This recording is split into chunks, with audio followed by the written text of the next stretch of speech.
ટીવાય BA વિદ્યાર્થીઓ, તમારા અભ્યાસક્રમમાં ભગવતીભાઈનું એક એટલે કે રવિન્દ્ર પારેખે કરેલું ભગવતી કુમાર શર્માની કવિતાનું એક સંપાદન અભ્યાસક્રમમાં છે. શબ્દનું 7 ભવનું લેણું છે. ભગવતીભાઈનું જીવન અને કવન એ મેં તમને મોકલી આપેલું છે. આ પુસ્તકમાં રવિન્દ્ર પારેખે પ્રસ્તાવનામાં ભગવતીભાઈ વિશે લખ્યું છે. આ પુસ્તક જેનું નામ છે શુક્લ પક્ષ, જયદેવ શુક્લએ ભગવતીભાઈની કવિતાઓ પર વિગતે લખેલું છે. આ 2 પુસ્તકમાંથી હું તમે પરીક્ષામાં લખી શકો એટલી મદદ કરીશ. તમારા અભ્યાસક્રમમાં મૂળ 3 ભાગ છે: ભગવતી કુમારની ગઝલો, ભગવતીભાઈના સોનેટ અને ભગવતીભાઈના ગીત. તો આપણે આરંભ ભગવતીભાઈના સોનેટથી કરીએ. એનું એક કારણ એટલા માટે છે કે એ જાણીતા તો ગઝલકાર તરીકે જ છે, પણ સોનેટની અંદર સૌથી વધારે કવિની પરીક્ષા હોય, અને એ પરીક્ષામાં આ કવિ બિલકુલ સાંગોપાંગ પાર ઉતર્યા છે. એટલા માટે આપણે વાત કરીશું ભગવતીભાઈના સોનેટ. ભગવતી કુમાર શર્માના કાવ્ય સાહિત્યમાં આમ તો ગઝલ સર્જન મુખ્ય છે. એ પછીના ક્રમે ગીતો અને સોનેટ આવે. ભલે ભગવતીભાઈએ સોનેટ ઓછા લખ્યા છે, પણ તુલસી પર્ણ, પિતૃકંઠે, લીલો વારસો, શૈયા, ટેકો આ એવા સોનેટ છે જે નિજ સત્વથી કાયમી ટકશે. રવિન્દ્ર પારેખ લખે છે કે ભગવતીભાઈનું મૌલિકત્વ સોનેટમાં 16 કળાએ ખીલ્યું છે.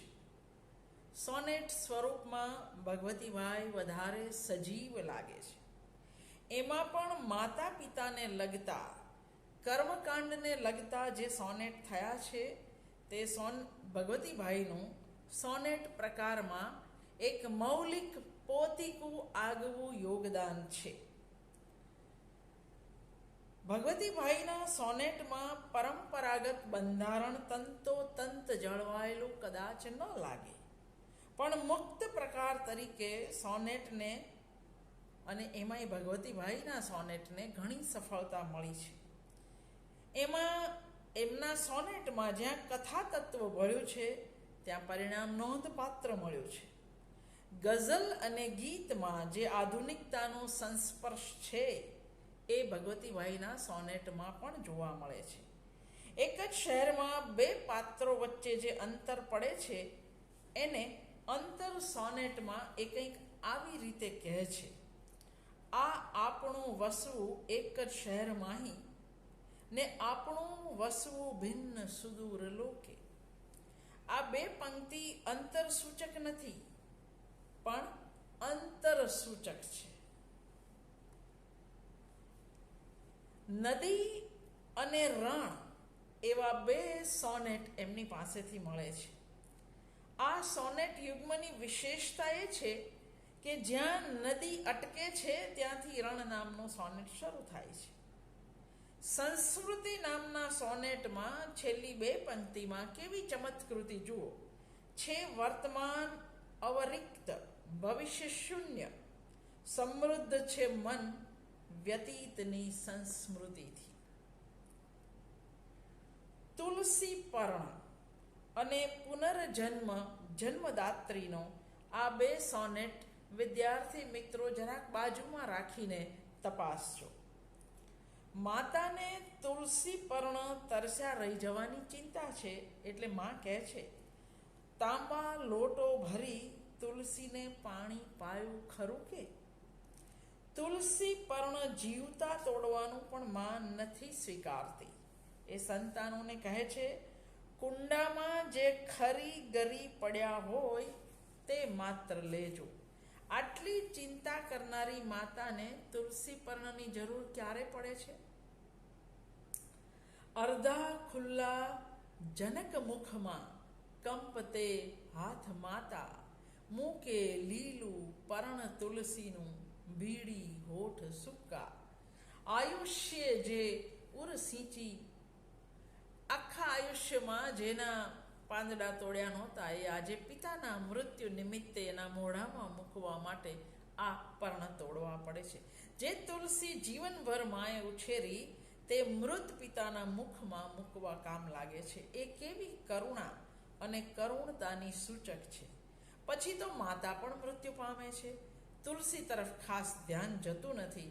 માતાના જતા પુત્ર એ જ તુલસી છોડ પરથી બે પર્ણ માના મુખમાં મૂકે છે અને પછી તો તુલસી જ વિસરાઈ જાય છે. સોનેટ કવિ ભગવતી કુમાર શર્મા અહીં આગળ સોનેટને છાજે એવો વળાંક આપે છે.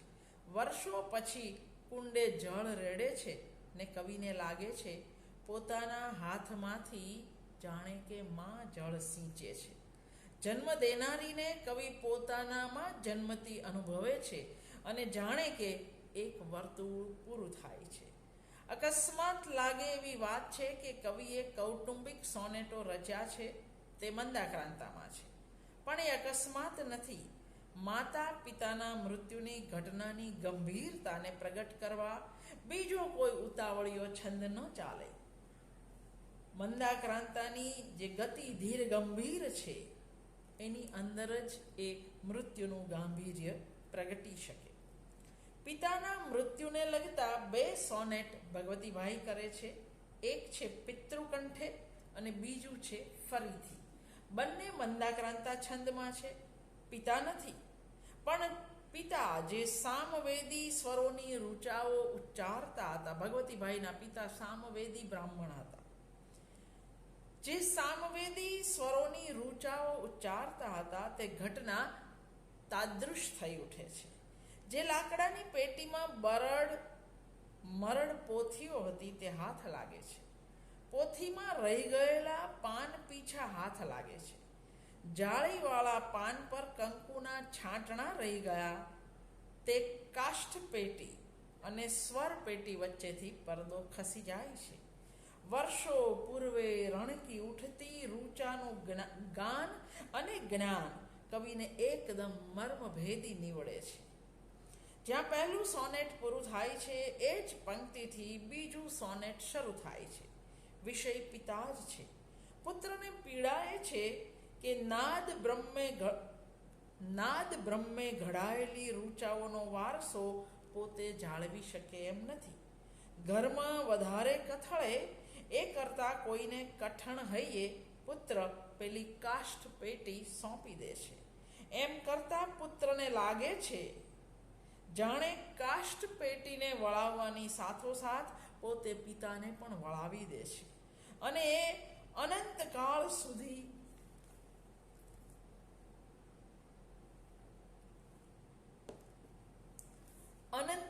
સુધી ચાલનારી યાતનાને કવિ છેલ્લી બે પંક્તિમાં પ્રલંબ 21 અક્ષરી સગધરા છંદમાં આમ મૂકે છે. જાણે દીધા વળાવી જનકજ ફરીથી સ્કંદભે ઊંચકીને, ભીની આંખે ભળાવ્યા ભડભડ બળતા અગ્નિ અંકે ફરીથી. પિતાને જાણે કે બીજી વાર અગ્નિદાહ આપ્યો એવું પુત્રને લાગે છે, એટલે કે કવિને લાગે છે. આમ પણ ભારતીય પરંપરામાં તુલસી પત્રનું, તુલસી દળનું બહુ જ મહત્વ છે. તુલસી પત્ર વગર પૂજા અધૂરી ગણાય. ખરેખર તો એક સમયે જીવન, ધર્મ, કળા, નિરામયતા માટેના વ્રત, ઉપવાસ બધું પરસ્પરમાં ઓતપ્રોત હતું. તુલસી પૂજા અને તુલસી પર્ણ એ આયુર્વેદમાં મહત્વ છે, તો મારા તમારા જીવનમાં પૂજામાં પણ મહત્વ છે. ભગવતીભાઈના ચિત્તમાં તુલસી પત્રના જે સંસ્કારો ઝીલાયા તે તુલસી પર્ણ, પુનર્જન્મ જન્મદાત્રીનો અને લીલો વારસોમાં રૂપાયિત થયા છે એ આપણે જોયું. તાંબા લોટો ભરી તુલસીને પાણી પાયું ખરું કે. માતાના પ્રશ્નથી સોનેટનો આરંભ થાય છે. એમાં બોલચાલનો લહેકો સારી રીતે ઝીલાયો છે.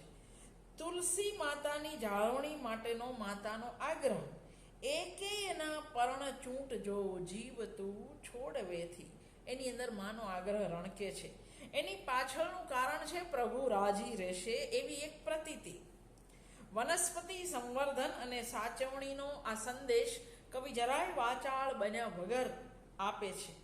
અષ્ટક સોનેટનું પૂરું થાય છે અને અંતમાં વિષ્ણુ સાથેના તુલસી વિવાહના સંદર્ભ અને દીપ સૌભાગ્યનો શબ્દગુચ્છ પછીના ખંડમાં આવનારી પિતાના મૃત્યુની ક્ષણ માટેની જાણે કે એક પશ્ચાદભૂ કવિ રચી આપે છે. બીજો ખંડ ષટક છે. અષ્ટક વત્તા ષટક એ રીતે આ સોનેટ વહેંચાયેલું છે. સોનેટનું બંધારણ તમારે જરાક જોઈ લેવાનું. એક વિડીયો મેં મૂકેલો છે જેમાં બીજા ખંડમાં એટલે કે અષ્ટક પૂરું થાય જ્યાં આગળ દીપ સૌભાગ્યનો શબ્દગુચ્છ પછીના ખંડમાં આવનારી પિતાના મૃત્યુની ક્ષણ માટેની જે પશ્ચાદભૂ રચી આપે છે એ ષટકની અંદર પિતાના મૃત્યુની પળનું ગમગીન વાતાવરણ પ્રગટે છે.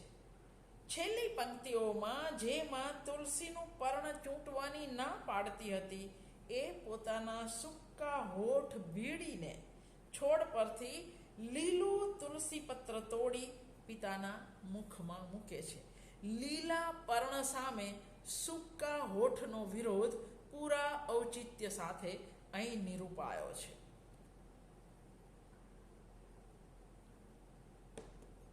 મૂકે લીલું પર્ણ તુલસીનું ભીડી હોઠ સૂકા, આયુષ્ય જે ઉર સિંચી ઉછરેલ તે છોડ કેરું. પિતૃકંઠેમાં કાવ્યનાયક વર્ષો જૂની કાષ્ઠપેટી ખોલે છે. હમણાં જ આપણે વાત કરી. એમાં રહેલી સામવેદની પોથી જોતા પિતાના સ્મરણો જાગે છે.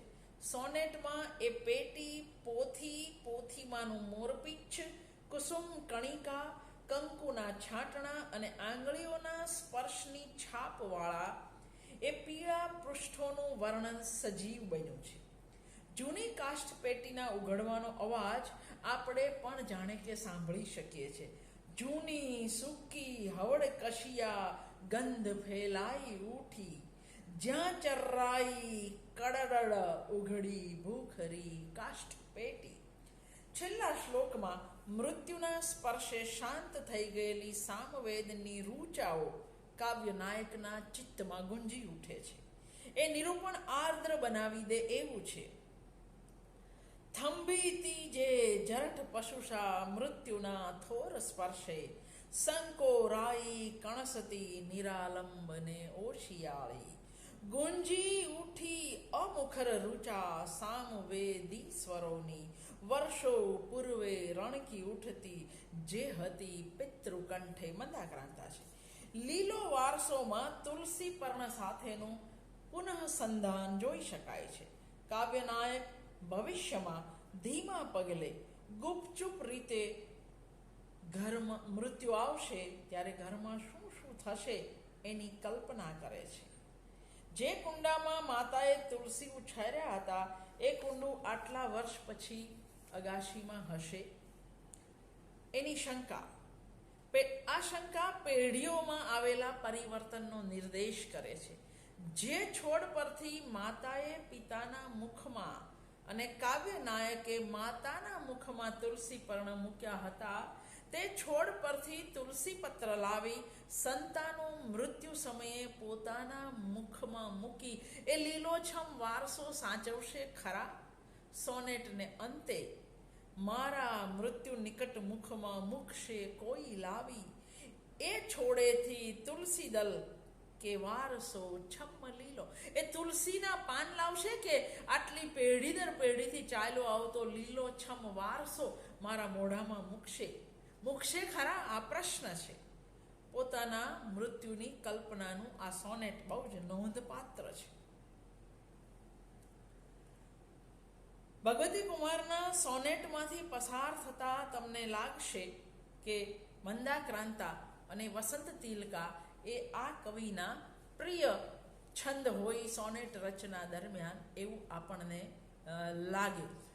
એક વસ્તુ યાદ રાખવાની કે ભગવતીભાઈએ ઓછા સોનેટ લખ્યા છે પણ બહુ સારા સોનેટ લખ્યા છે. પત્નીના મૃત્યુ સમયે એમણે જે સોનેટ ગુચ્છ રચ્યું એ પણ અદ્ભુત છે. ભલે તમારા અભ્યાસક્રમમાં ના હોય પણ એ પણ અદ્ભુત છે.